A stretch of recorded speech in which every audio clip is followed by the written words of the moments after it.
नमस्कार। पिछली प्रेजेंटेशन में हमने शब्द निर्माण में उपसर्ग के बारे में पढ़ा था। इस प्रेजेंटेशन में हम प्रत्यय के बारे में पढ़ेंगे। प्रत्यय का मतलब होता है सुफिक्स। ऐसे शब्दांश जो किसी शब्द के अंत में लगकर उस शब्द के अर्थ में परिवर्तन ला देते हैं उन्हें हम प्रत्यय कहते हैं। यानी मूल शब्द के पीछे जुड़कर नए शब्द का जो निर्माण कराते हैं या करते हैं वो कहलाते हैं प्रत्यय। उदाहरण के तौर पर दूध जमा वाला दूध वाला, रंग जमा ईन रंगीन, लिख जमा आवट लिखावट, पढ़ जमा आई पढ़ाई। या इन उदाहरणों में आपने देखा जो हम शब्दों के अंत में इन, वाला, आवट, आई शब्दांश जोड़ने से हमने नए शब्दों का निर्माण किया है। यानी ये सभी ऐसे शब्दांश हैं जो शब्दों के अंत में जुड़कर उनके अर्थ में परिवर्तन या विशेषता ला देते हैं तो उन्हें हम प्रत्यय कहते हैं। प्रत्यय के दो भेद होते हैं, कृत प्रत्यय और तद्धित प्रत्यय। सबसे पहले हम कृत प्रत्यय के बारे में पढ़ेंगे। कृत प्रत्यय यानी कृत जमा अंत से मिलकर बना है कृदंत से। यानी वो प्रत्यय जो धातुओं अथवा क्रियाओं के अंत में लगकर नए शब्दों का निर्माण करते हैं वह कृत प्रत्यय कहलाते हैं। इनके योग से जो शब्द बनते हैं वो बनते हैं कृदंत प्रत्यय कहलाते हैं। जैसे पालन जमा हार पालनहार, लिख जमा आवट लिखावट, सज जमा आवट सजावट, घबरा जमा आहट घबराहट। आइए इसके कुछ और उदाहरण भी देखते हैं। हार प्रत्यय को यूज में लेकर हमें नए शब्दों का निर्माण करना है। जैसे कि राखनहार पालनहार, आओ धातु में इसका मतलब होता है चल, बिक या कम। तो हमने आओ में बना दिया चल से चलाओ, बिक से बिकाऊ, कम से कमाऊ।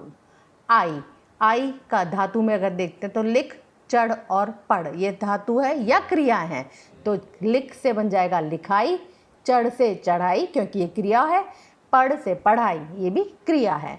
तो कृत प्रत्यय बच्चों वो प्रत्यय होते हैं जो कि धातु या क्रियाओं के अंत में लगकर नए शब्दों का निर्माण करते हैं। जैसे कि अब मैं आपको बोलूँ आन का मतलब होता है आन, लग, उड़ और उठ। इन तीनों क्रिया या धातुओं में अगर लगाएंगे तो बन जाएगा लगान, उड़ान, उठान। ये सब क्रिया शब्द हो गए। आँख, ठीक है, तैराक, चालाक। तो आशा करती हूँ आपको कृत प्रत्यय समझ आया होगा। अब हम पढ़ेंगे तद्धित प्रत्यय। तद्धित प्रत्यय वो प्रत्यय हैं जो संज्ञा, सर्वनाम, विशेषण आदि के अंत में लगकर नए शब्द बनाते हैं। तद्धित प्रत्ययों से बने शब्द को तद्धितांत शब्द भी कहते हैं या प्रत्यय भी कहते हैं। इसके कुछ उदाहरण हैं। आ, मैल या सड़ के पीछे आ लगा दिया तो बना मैला सड़ा। आर, लोहार सुनार, ठीक है। आई, बुराई भलाई, ठीक है। संज्ञा, सर्वनाम और विशेषण के पीछे लगते हैं ये, ठीक है। और फिर बनते हैं उनसे नए शब्दों का निर्माण होता है। तद्धित प्रत्यय की यही परिभाषा है, वह प्रत्यय जो संज्ञा, सर्वनाम और विशेषण आदि के अंत में लगते हैं और नए शब्द बनाते हैं। तो यहाँ जो हम उदाहरण देख रहे हैं जैसे आई तो बुराई और भलाई, ठीक है, ये भाववाचक संज्ञा है तो बुराई और भलाई। तो आई प्रत्यय लगाया हमने इनके पीछे तो नया शब्द बना बुराई और भलाई। इया, रसोई के पीछे बन लगाया इया रसोईया, मुख के पीछे बन लगाया मुखिया।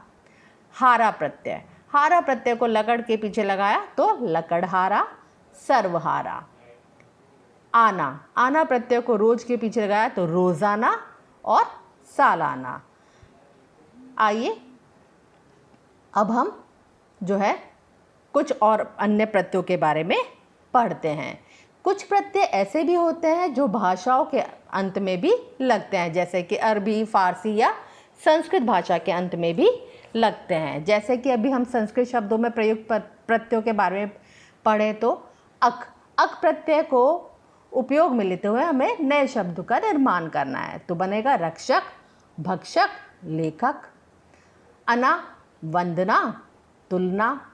अन शासन, पालन। इय राष्ट्रीय, राजकीय।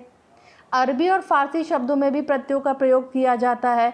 तो अरबी और जब फारसी शब्दों में प्रत्ययों का प्रयोग करेंगे तो उसके लिए जैसे हमने गार प्रत्यय का यूज़ लिया तो उससे बना मददगार, गुनहगार।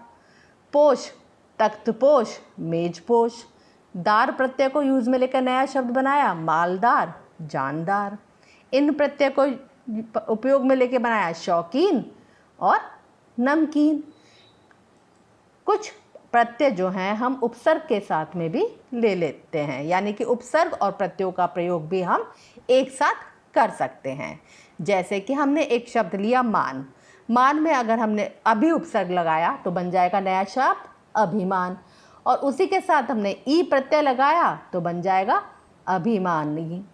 अभिमानी क्योंकि ई लगा दिया तो हमने मान में हमने उपसर्ग भी यूज़ में लिया है और प्रत्यय भी यूज़ में लिया है, तो बनाया हमने उससे एक नया शब्द अभिमानी। अब देखें हम कार में अगर हम उपसर्ग लगाते हैं उप तो बन जाएगा उपकार, और उसी के साथ हम क प्रत्यय भी लेते हैं तो बन जाएगा उपकारी या उपकारक। ठीक है। बेईमान, ठीक है। इसमें जैसे हमने ईमान जो है शब्द लिया हमने, तो इसके आगे हमने उपसर्ग लगाया और ई प्रत्यय लगाया तो बन जाएगा बेईमानी। साहस के आगे उपसर्ग लगाया और ई प्रत्यय लगाया तो दुस्साहसी।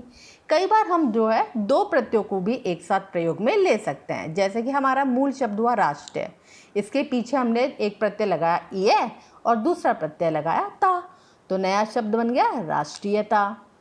मानव के साथ हमने एक प्रत्यय लगाया इय और दूसरा लगाया ता, तो बना मानवीयता। ईमान के साथ हमने एक प्रत्यय लगाया दार और एक प्रत्यय लगाया ई, तो बन जाएगा ईमानदारी।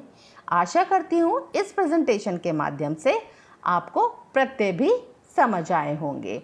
इस प्रेजेंटेशन में मैंने आपके अभ्यास के लिए एक अभ्यास पत्र भी दिया है, तो उसे करने की कोशिश कीजिएगा।